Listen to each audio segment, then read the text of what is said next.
Welcome into Celtics post-game live presented by your New England Ford dealers and Ford trucks. Chris Mannix, Aminaa Smith here with you. And the Celtics get a hard-fought win against this Pistons team, 114-103. And at first, it looked like these teams were neck and neck out there. Mannix always having a tough time with Detroit. However, what did the Celtics get right tonight? Well, we're done with Detroit, right? Yes, we are completely done. We're finished. We can't play them in the playoffs, right? Like that's they problematic won't show up for this Celtics team. Look, what they did was in the second half, they locked down defensively. They made defensive stops time after time. Cade Cunningham ran out of gas a little bit in that fourth quarter. The Pistons obviously down some depth with some of the injuries that they've had, but give the Celtics defense credit. It was bad in that first half. They came out of the locker room with a different mindset. They were aggressive. They would chase down perimeter shooters. They were the top defensive team we've seen really since January 1st, and that's what got them the win. Marcus Smart aggressive in this matchup as well. 20 points, 5 assists, and 5 steals in this win. He's with Abby Chin right now. Marcus, you guys held Detroit to 1 field goal in the fourth quarter. Was it a matter of adjustments, or did you guys just tighten down the clamp? Just tighten down. You know, we made a few adjustments. The biggest thing was keeping them off the glass. You know, that's where they were thriving more, getting their energy to go. So we did a good job this in the second half. You know, credit everybody, those guards, those bigs doing a great job of keeping those guys off. That's what they do best. Speaking of defense, Rob Williams put his vote in for you as Defensive Player of the Year this morning at Shoot-Around. What do you think about that? I appreciate it, but mine is going to Rob, man. You know, the way he impacts this game for us allows me to be who I am on that defensive end. If it wasn't for him, I don't know if I could be as aggressive as I was. You know, he does a little things for us, cleaning up for us when we make mistakes. And, you know, my hat goes off to him, applied to him, and my vote goes for him. You've been alongside JT for his entire career. How would you describe how he's playing right now? Absurd. The dude is electrifying, man. He's in his zone. We see this a lot from JT. This is around the time where he tends to heat up, and he never looks back from here. So, you know, we're going to continue to do what we got to do to help him, putting him in the right spots to go do what he does best and try to help him out. Finally, Marcus, what is it like playing in this building tonight, surrounded by legends, with Paul sitting courtside arguing every single foul? It's amazing, man. It's a great, awesome feeling to be here. It's a blessed feeling to be a part of an organization, a fan base, a team that shows the support that the Celtics do.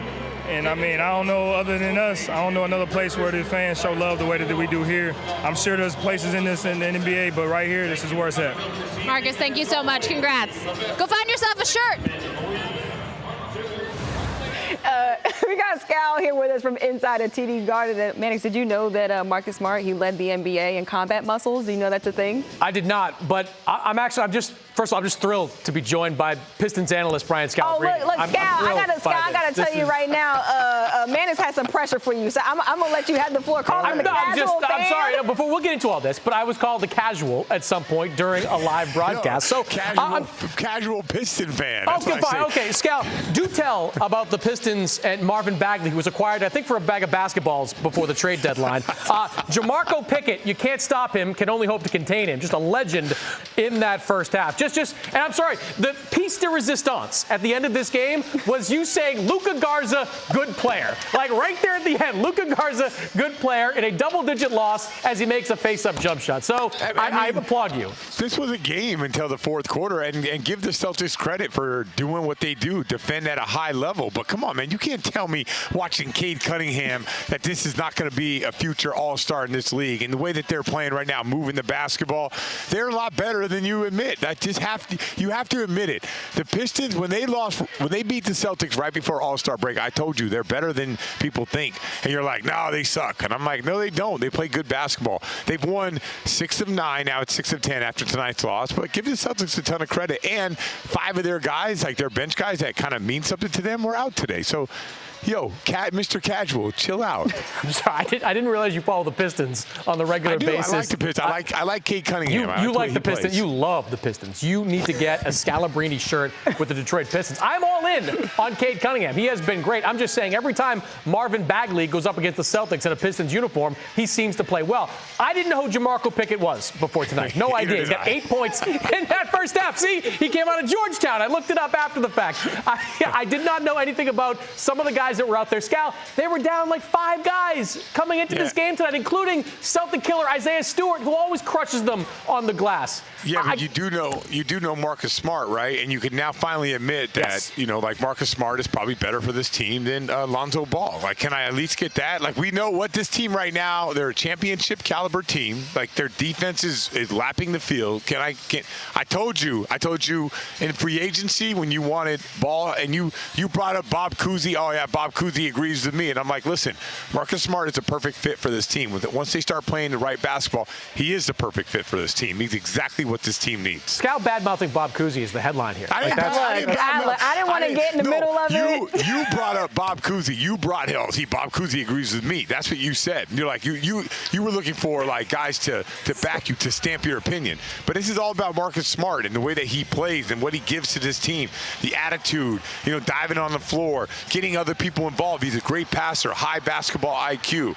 Come on, man. You know I'm right about this one. I know I'm a believer now in Marcus Smart, in large part because, look, the defensive stuff, Scal, we've seen for the entirety of Marcus Smart's career. But every time I watch Marcus Smart, particularly in the games played this month, his growth as a playmaker and a decision maker has been exponential. Just look at the games played in the month of March. He's averaging close to 9 assists per game in this month against just 3.5 turnovers. A very, very solid number for Marcus Smart. The last 2 games, he has had just 1 turnover in each of those games. And look, I don't know if I'm sure there are advanced numbers that speak to this, but Marcus Smart has been making the right pass over and over again, stuff that leads to hockey assists or the third pass that leads to another assist. He just keeps making good decisions. So many times, Scal, over the years, we have seen Marcus Smart just jack up bad shots. Sometimes he's taking double-digit three-pointers. That stuff is largely gone from his game this year. So I give him all the credit in the world for evolving as the player. The Marcus Smart that I saw for most of his career, I didn't believe that guy could be your starting point guard. This is a different version of Marcus Smart, and he deserves all the credit for that. Let's take a look at how the fourth quarter unfolded, because this game was pretty tight at the half. And then that fourth quarter, the Pistons, they didn't really score into the final minutes of the game. Scal, what did you see? How did things change in that fourth quarter for the Celtics? First 3 possessions, Celtics got turnovers, got easy baskets from there, and it was over. And I think the Pistons ran out of gas. They played extremely hard, but then in that fourth quarter, when they needed to go to another level, and I get it, like the Celtics had probably 2 more gears, maybe 3 more gears to go to.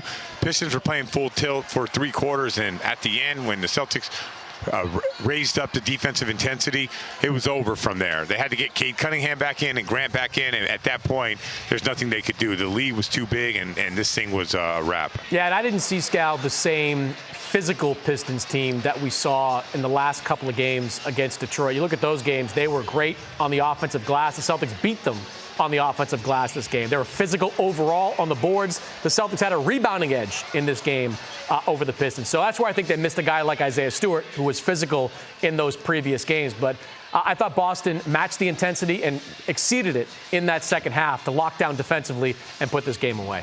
Ime, what adjustments did you make defensively going into the fourth quarter? Increase our physicality. That was the main thing. That was the main message at halftime. They were too comfortable in the first half. And so whether it was Cunningham or Grant, they were just teeing up shots. And so wanted to increase that. We went after him quite a bit, blitzing him, taking it out of his hands. And sometimes that just jump starts us, throwing some, junking it up a little bit and gets everybody into rotations. But he's a hell of a player, hell of a young player. Won 5 straight now. What stood out to you? Finishing, being able to get it done different ways. It's not always going to be pretty and right from the start. Sometimes you have to grind it out, and obviously that fourth quarter is more indicative of who we are defensively and what we've been lately. We were only a 7-point quarter when everybody went out, and so they had those late 2 field goals, but to hold guys to 13 points is obviously high-level defense and came at the right time. This win puts you in a tie for 4th in the Eastern Conference standings. How closely are you paying attention to that, and is there a place you'd like to be? Keep winning, wherever that takes us. Momentum, health are obviously the objective, but we're monitoring it. We've been for a while now, especially coming out of All-Star break with 22 left and it being so tight. We know how close it is. Every game counts, and so you're looking back and forth to see who wins and who loses on what night, but still got to take care of our business and see where we end up. And a lot of that has to do with us, not any favors by anybody else or worrying about what other teams are doing. Ime, thank you. Congrats. Thank you. The final score from inside of TD Garden, 114 to 103.